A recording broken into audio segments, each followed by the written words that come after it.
안녕하십니까. 용서하시는 하나님을 기억하며 쉽지 않아도 용서의 길을 가는 여러분이 되기를 축복합니다. 쉽고도 정확하게 알차고 재미있게 하나님의 말씀을 가슴 깊이 새기는 시간, 소문난 성경 교실의 최인호 목사입니다.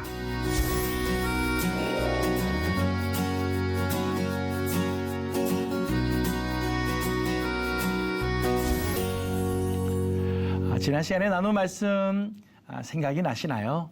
지난 시간에는 짊어짐의 마음 중에 온유에 대한 말씀을 나누었습니다. 오늘 함께 나눌 이야기는 짊어짐의 마음 중에 용서에 대한 말씀을 함께 나누고자 합니다.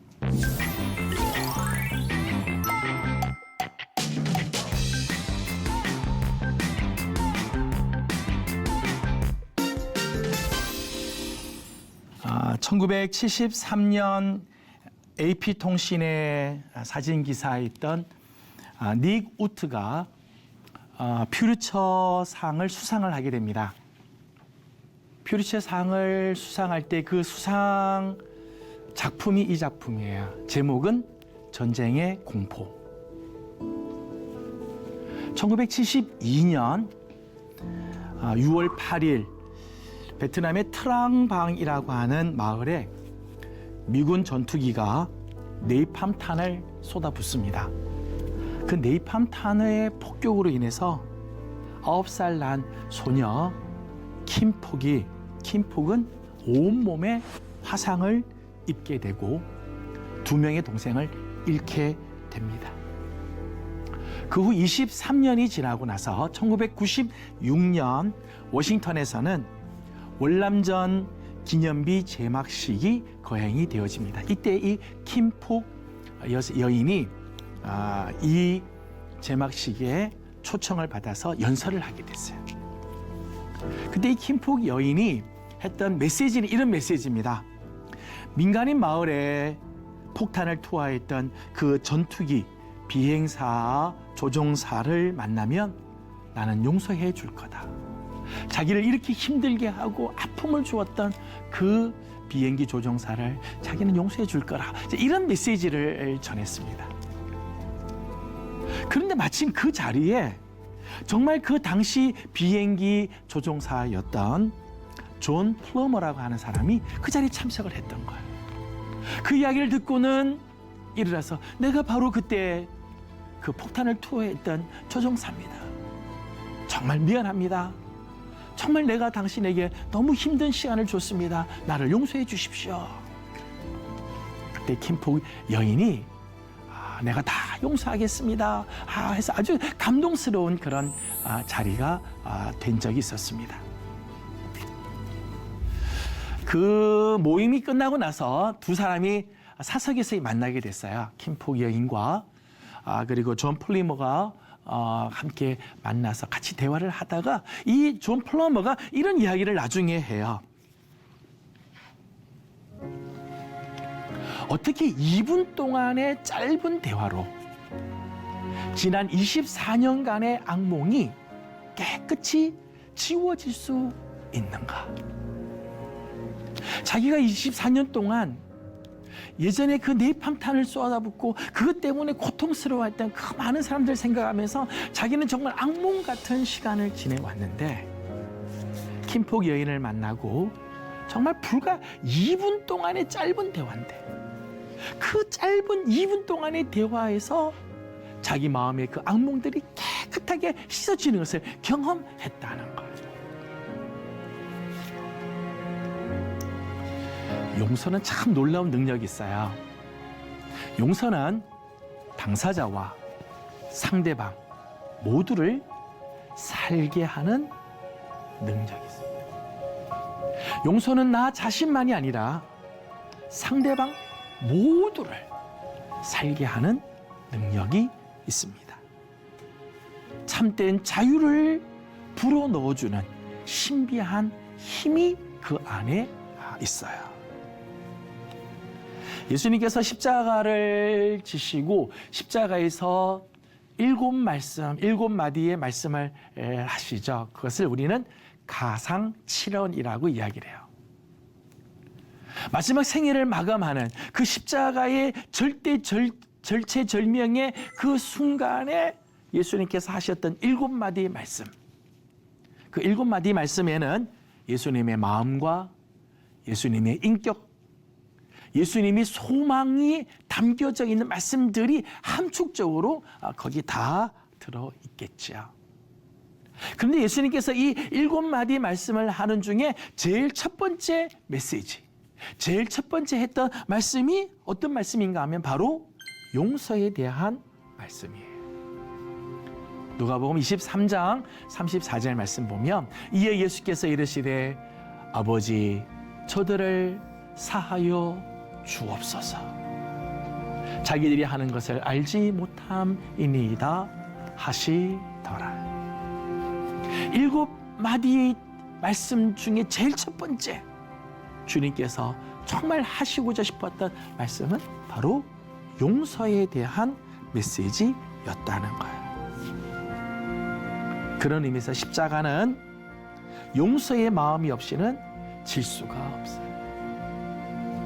십자가는 용서의 마음이 없으면은 십자가를 질 수가 없어요. 용서의 마음이 있기에 끝까지 그 십자가를 감당하고 그 십자가를 짊어질 수 있게 되어지는 거죠. 예수님께서 이렇게 기도하시죠. 아버지 저들의 죄를 사하여 주옵소서. 여러분 저들은 누굴까요? 저들의 죄는 누구를 말하는 걸까요? 빌라도에게 예수를 고발한 대제사장과 서기관들, 예수님에게 죄가 없다는 사실을 알면서도 밀란이 일어날 것을 두려워해서 사형을 언도한 빌라도, 주변에서 예수님 십자가에 못 박히는 모습을 그저 구경만 하고 있는 백성들, 채찍을 가하고 희롱하며 신 포도주를 먹이는 로마의 군병들, 죽기까지 예수님을 따르겠다고 호언장담하던 제자들, 이제는 코빼기도 보이지 않는 그 제자들, 이 사람들이 모두 저들이겠죠.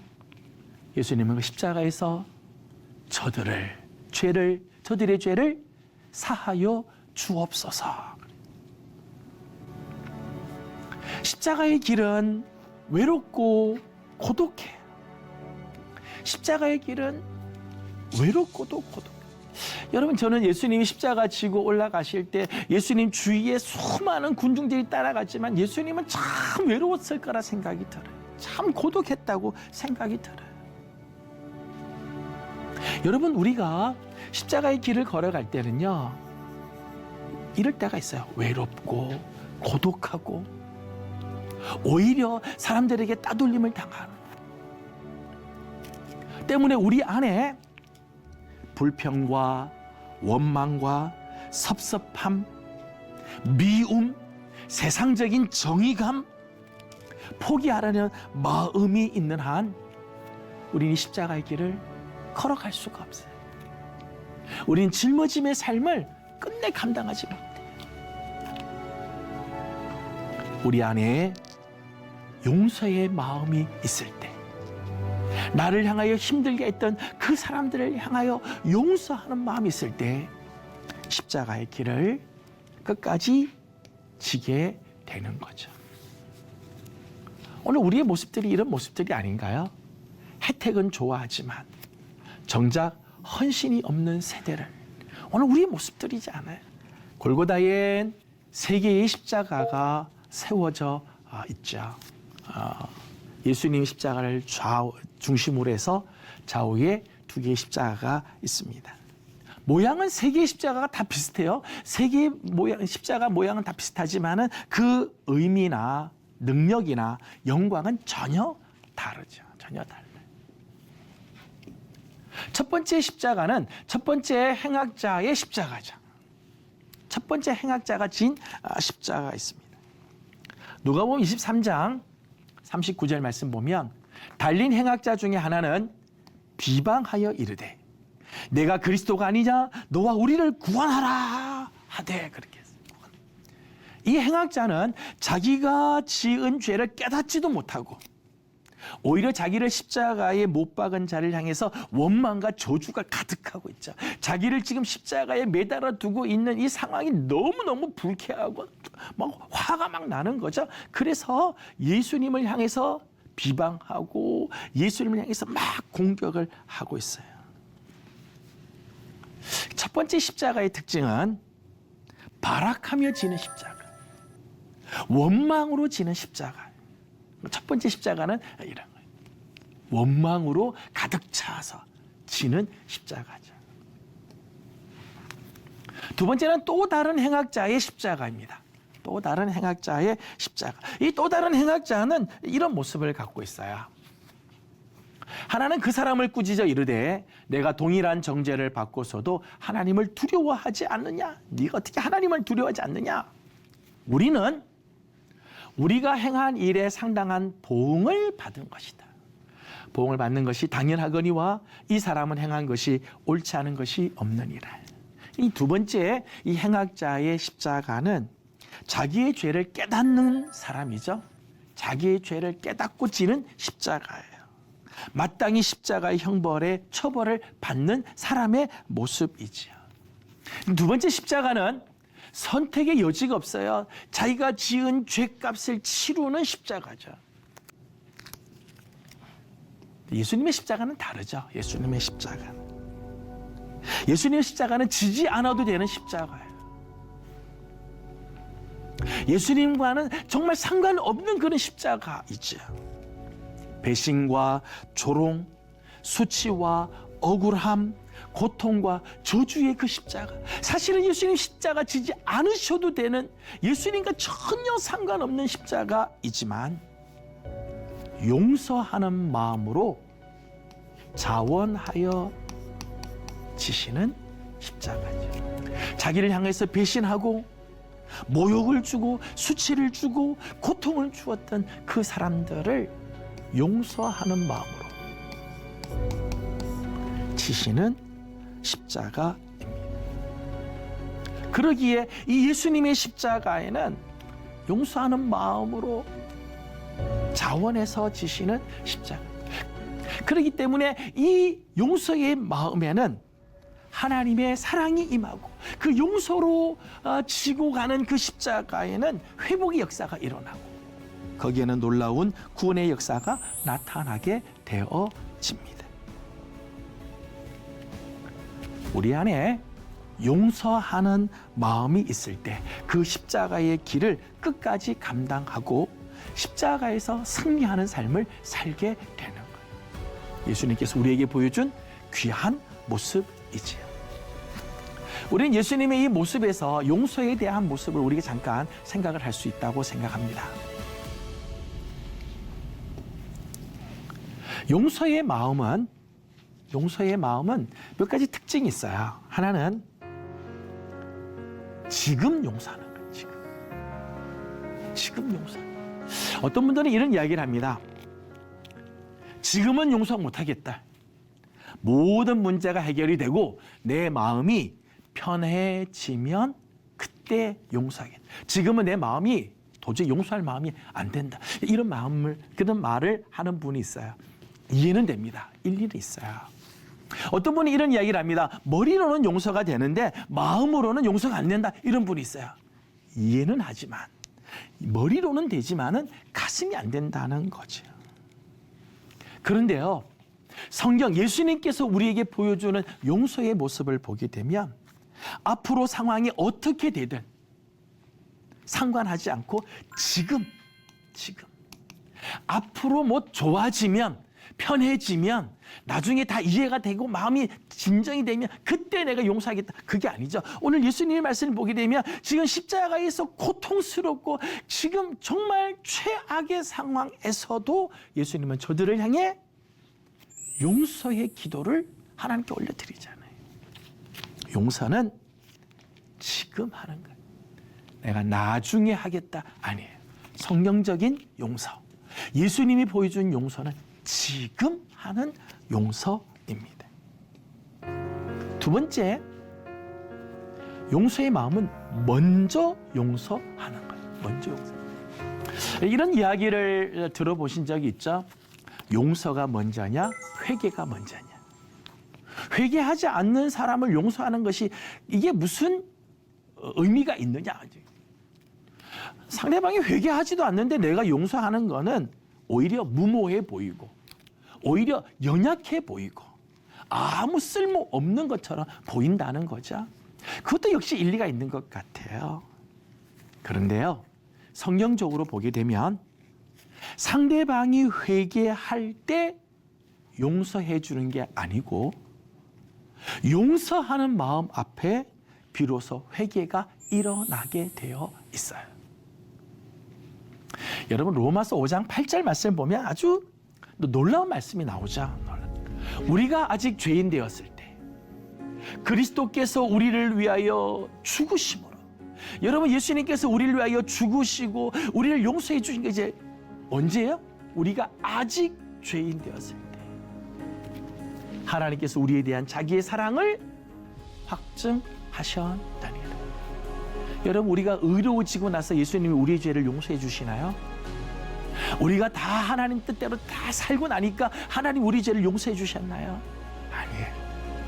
우리가 아직 죄인 되었을 때 그리스도를 우리에게 보내어 우리를 위하여 대신 죽게 하심으로 당신의 사랑을 확증하고 그 사랑 때문에 우리가 하나님 앞에 나와 엎드리게 되고 회개하게 되는 거죠. 용서의 마음의 또 하나의 특징은 대가를 바라지 않는다는 거예요. 진짜 용서는요, 대가를 바라지 않는다. 여러분, 내가 용서를 해도요, 상대방이 변화되지 않을 경우들이 있어요. 내가 정말 용서하는 마음을 가졌으면 그 사람이 바뀌면 좋을 텐데 바뀌지 않는 경우들이 있을 수 있어요. 그렇다 할지라도 용서하는 거예요. 용서는 용서로 끝나야 합니다. 용서하고 난 다음은 그 다음은 하나님의 몫이에요. 그 사람을 변화시키든 어떻게 하든 하나님이 하실 일이죠.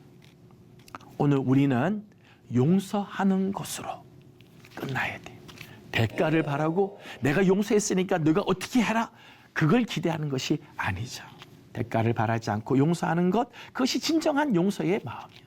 여러분, 예수님의 십자가를 보십시오. 예수님께서 저들을 용서해 주시고 저들의 죄를 사해달라고 할 때 사람들이 바뀌나요? 저들이 뭐 예수님을 잘 대우해 주나요? 그렇지 않죠. 그럼에도 불구하고 예수님은 끝까지 저들을 용서해 주시는 모습을 우리에게 보여주셨어요. 용서의 이유 혹은 용서의 동기가 뭘까요? 우리가 지금 용서해야 되고 먼저 용서해야 되고 어떤 대가를 바라지 않고 용서해야 할 이유가 뭘까? 우리 안에 용서의 이 진정한 동기가 뭘까? 몇 가지 있다고 생각이 들어요. 첫째는 용서하지 않으면 나 자신이 죽기 때문에. 여러분, 다른 사람을 용서하지 않으면요, 내 속에서 나부터 죽는 거예요.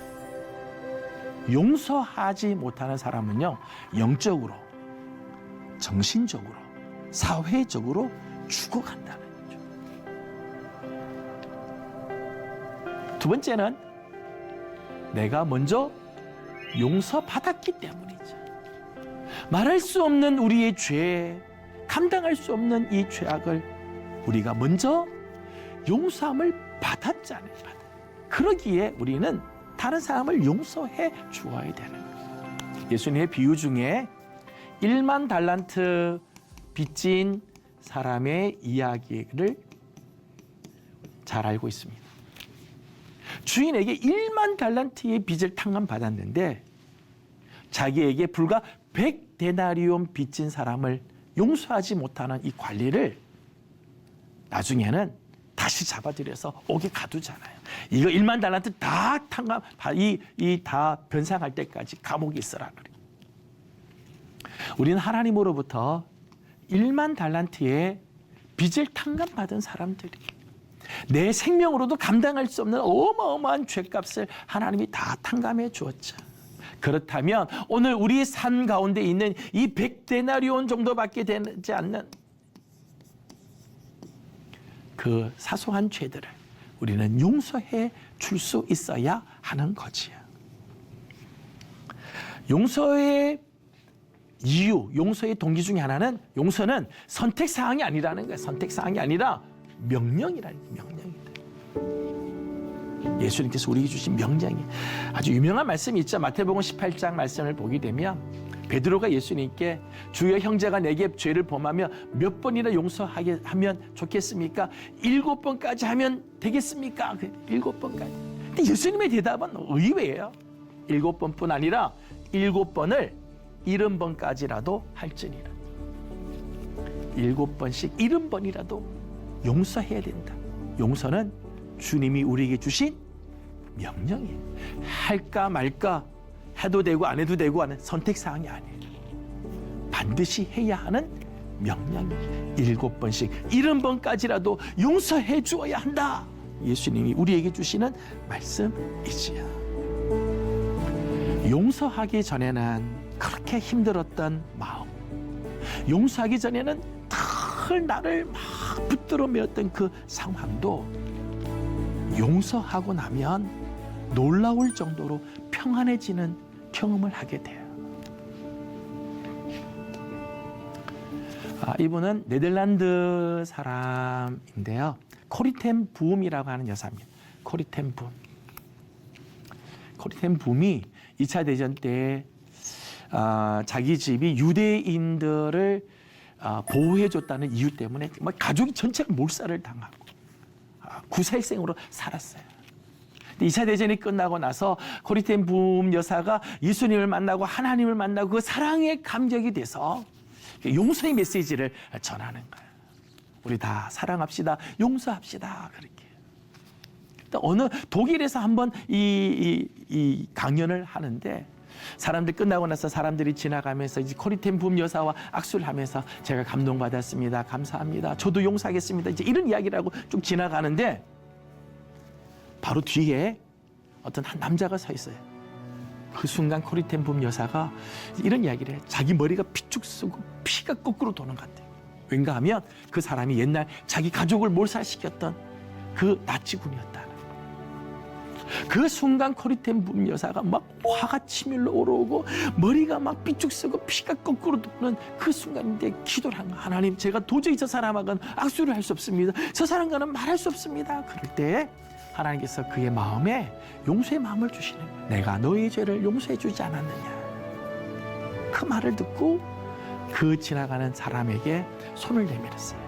손을 딱 잡는 순간 그 마음에